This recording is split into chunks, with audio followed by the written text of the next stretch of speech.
સેવા ही સંગઠન અંતર્ગત વડાપ્રધાનના જન્મદિન નિમિત્તે કરજણ ભાજપા દ્વારા રક્તદાન શિબિર યોજાઈ। કરજણ તાલુકા અને નગર યુવા ભાજપા દ્વારા સેવા ही સંગઠન અંતર્ગત ભારતના વડાપ્રધાન નરેન્દ્ર મોદીના જન્મદિન નિમિત્તે કરજણ ખાતે રક્તદાન શિબિર યોજવામાં આવી હતી।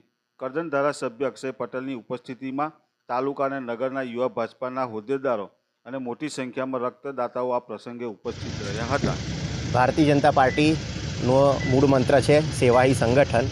17 સપ્ટેમ્બરે દેશના વડાપ્રધાન શ્રી નરેન્દ્રભાઈ મોદીનો જન્મદિવસ, 25 સપ્ટેમ્બરે ભારતીય જનતા પાર્ટીની જે મૂળ વિચારધારા છે એકાત્મ માનવવાદ એવા એના પ્રણેતા પંડિત દીનદયાળ ઉપાધ્યાયજીનો જન્મદિવસ અને 2 ઓક્ટોબરે ભારતના રાષ્ટ્રપિતા મહાત્મા ગાંધીજીનો જન્મદિવસ। તો 17 સપ્ટેમ્બરથી 2 ઓક્ટોબર સુધી ભારતીય જનતા પાર્ટી સેવા પખવાડિયા તરીકે ઉજવી રહી છે।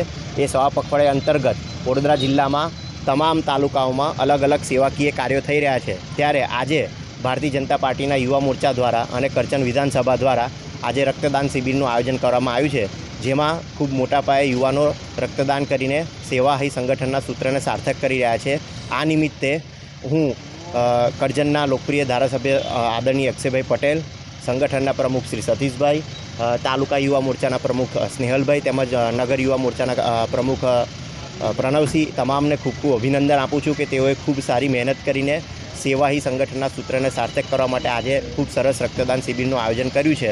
અને તમામ યુવા મોરચાના કાર્યકર્તા તેમજ જે રક્તદાતાઓ છે તે તમામને હું વંદન કરું છું અને અભિનંદન પાઠવું છું। કેટલી બોટલનો ટાર્ગેટ છે? અમારે આજે 51 યુનિટનો ટાર્ગેટ છે।